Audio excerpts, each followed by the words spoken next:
guys, good morning. This is Coach James speaking. Welcome to my YouTube channel. Today, pag-uusapan natin kung ano po ang nangyari sa ating Etherchain business. Sad to say, naglabas na po ng videos ang ating founder na si Andreas Cartud na explaining the things that what really happened to our smart contract na Etherchain.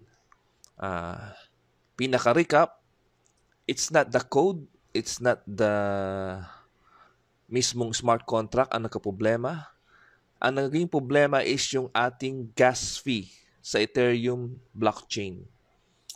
Sobrang taas po ng gas fee nowadays, so hindi po kakayanin ng mga tao na mag-encode or mag-sign up ng new members, and yung iba nahihirapan din pong mag-withdraw dahil sa sobrang taas ng gas fee. Marami po akong mga downlines na ang ginagawa is mag-withdraw lang ng 500 pesos. Pero pag chinek po nila ang kanilang gas fee or yung transaction fee, umaabot po ng 1,500 pesos. So, hindi po practical para mag-withdraw. Yun po ang nangyari sa ating Etherchain business. Tinamaan po tayo nung pag-spike ng gas fee, which is lahat naman po ng smart contracts ngayon ay tinamaan po ng pagtaas ng gas fee. Hopefully,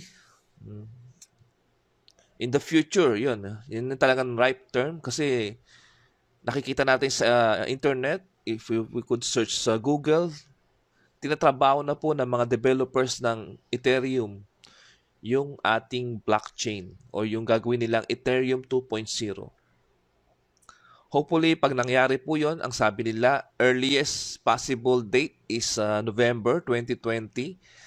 By that time, ang Ethereum blockchain o yung ating Etherscan ay sobrang bilis na po.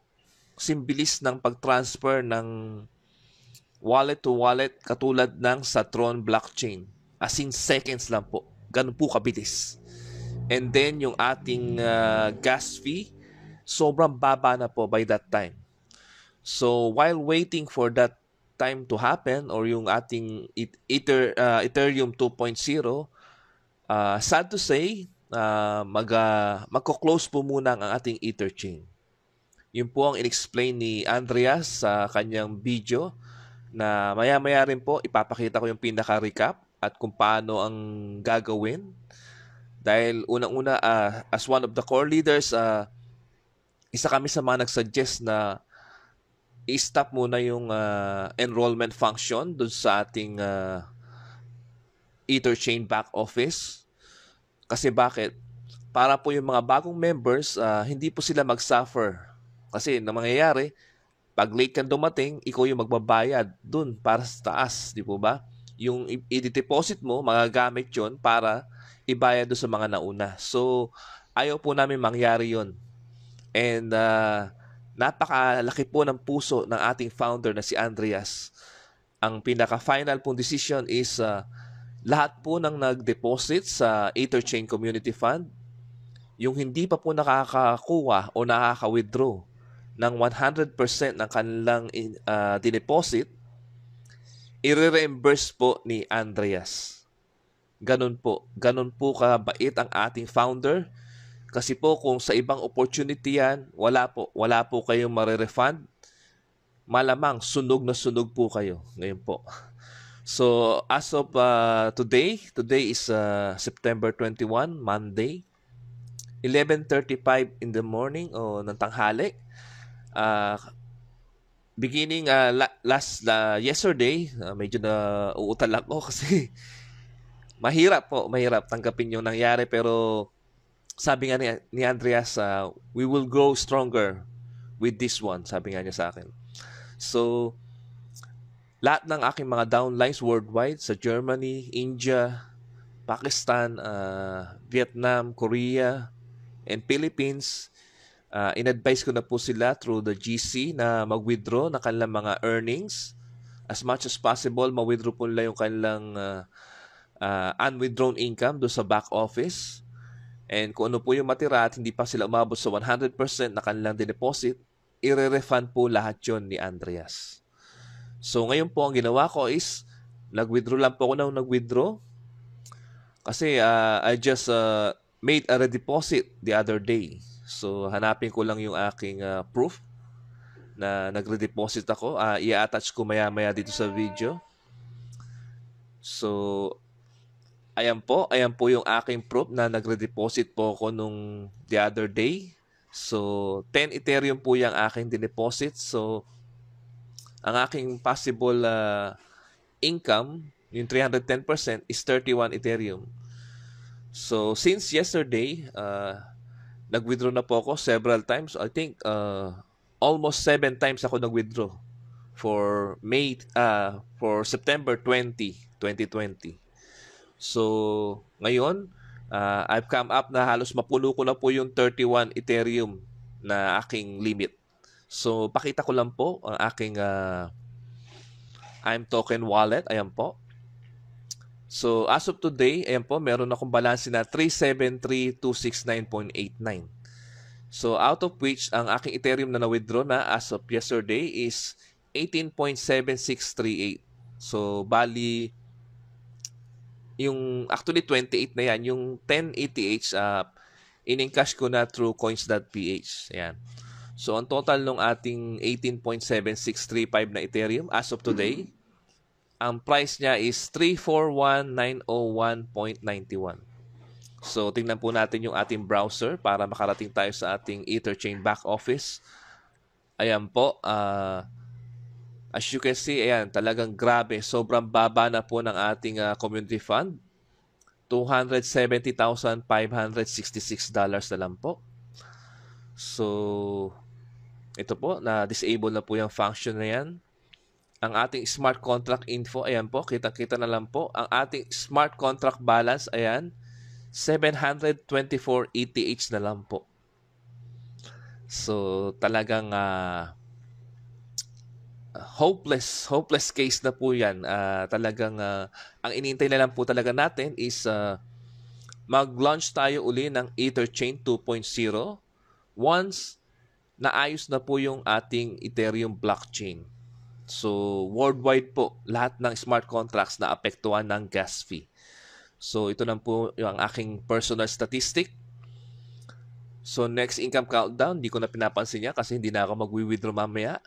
310% income limit remaining is only 1.9715 ETH na lang po. Yan na lang po ang natira sa akin. So, pumasok yung aking daily income na 1%, 0.1 ETH dahil 10 Ethereum po ang aking dineposit. Meron pa pumasok na direct referral income. Ayan. Nabubulol na ako. So, direct referral income, 0.05 ETH. Matching bonus, yan pa rin. Yan talaga the best. The best of the best sa Etherchain Complan. Ang ating matching bonus. Diyan po talaga ako kumita ng husto. As of today, yan na lang po, hindi ko na withdraw 2.13211 ETH. Pero sad to say, hindi ko na po kayang withdrawin yan kasi po ang aking limits is only 1.9715. Total income withdrawn to wallet is already 29.0284. Yan po, mahaba.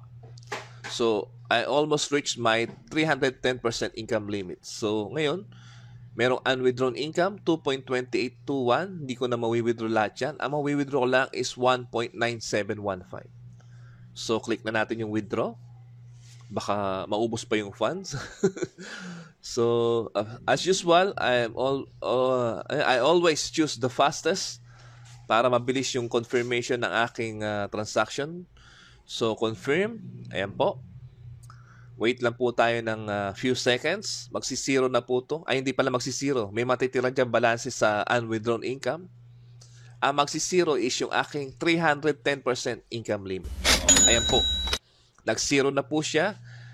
Meron pa ako natirang 0.03894 na unwithdrawn income. But my income withdrawn to wallet, ayan, tingnan nyo po, is already 31 ETH. Meaning, in just 2 days, dahil po sa binigyan ko ng instruction lahat ng downlines ko worldwide na mag-withdraw, na-reach ko po yung 310% o yung 31 Ethereum in 2 days. Ayan po. So, baba po tayo sa aking, actually, magiging souvenir ko na lang po to. So, pipicturean ko po yan. Ayan. Screenshot natin. Total amount of deposited ETH is 68.5 ETH po. Total amount of received ETH, 212.35 ETH. Grabe. Yan na po ang kinita ko dito sa Etherchain since June 9, 2020. So, malaki po ang pasasalamat ko kay Andreas dahil binigay niya sa akin yung opportunity na to na makapagsimula sa Etherchain. Although hindi po siya nagtagal dahil tinamaan po tayo nung matinding gas fee. Pero okay lang po kasi po, ayan po, kumita na ako ng 212.35 Ethereum. Maraming salamat po sa Etherchain. So, ang aking organization, ayan po, personal invited partners is 80, out of which, nung nanawagan si Andreas, nag-create pa ako ng mga personal accounts ko. Siguro more than 20 personal accounts na nilagay ko just to support the community fund. Then, nagre-deposit po uli ako ng 10 Ethereum. But, siguro sabi nga nila, iilan lang kami talagang nagmamalasakit sa Etherchain. Kasi gaya ng sabi ni Andreas doon sa kanyang latest video, yung Etherchain workshop about the fund decline, aside from the gas fee, it is the community. It is you who stop bringing new members to the community. Kasi dati, libo ang pumapasok araw-araw sa Etherchain. Nung naging 26,000 na ang lahat ng members, yung iba nag-relax. Yung iba hindi na nagre-recruit. Yung iba nag-iintay na lang ng ayuda. Ayuda the Etherchain, sabi nga nila. Yun po, talagang kaya with that reality, hindi po talaga magsusurvive yung ating smart contract na Etherchain. So with this, ayan po, na-withdraw ko na yan. Mag-out na ako sa ating Etherchain back office. Ayan, meron po ako na-receive na notification. Ayan. So, na-receive na po yung 1.9715. Ayan po, ang dami ko na-receive since yesterday. Oh. Tingnan nyo po. Meron pa nga yan. 2.84. Ayan. May mga malalaki pa dyan. Ayan, 5.62. Ayan. Madami po. Ayan. Kasi noong una talagang iniipon ko po muna ang aking komisyon bago ko nag-withdraw. Ayan po. But sabi nga nila, nothing lasts forever. Eventually, magre-revert po ang Etherchain. Sabi nga ni Andreas, para tayong Phoenix. Magre-revert ang ating Etherchain. Hopefully soon na maayos na po yung Ethereum 2.0 or yung blockchain ng ating Ethereum para bumilis na po lahat ng transaction at sobrang baba na po ng gas fee. Ayan po, so i-refresh ko lang po yung aking back office, I mean ang aking wallet. Si Lucky Gabriel, yan po pinakaswerting naging wallet ko sa tanang buhay ko.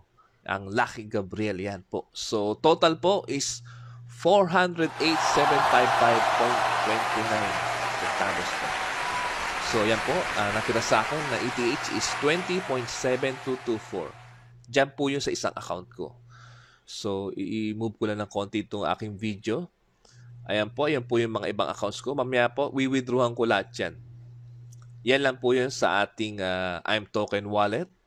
Ngayon po, dun sa, syempre po, separate pa yung mga accounts ko dun sa Trust wallet. So, with a heavy heart, seriously speaking, nakakalungkot. Nakakalungkot po at nangyari ito sa Etherchain.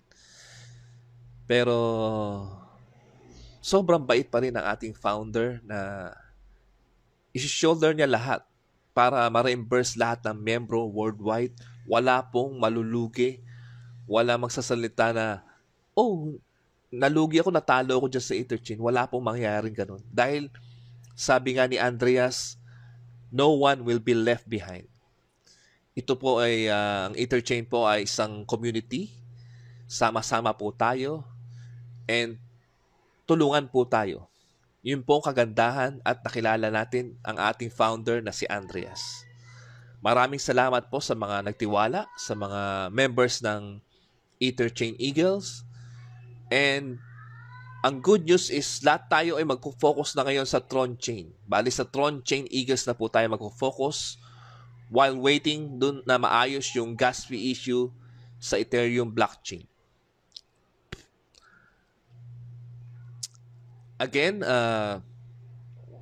with a heavy heart and a very thankful heart to everyone, this is Coach James speaking. Thank you for watching and God bless.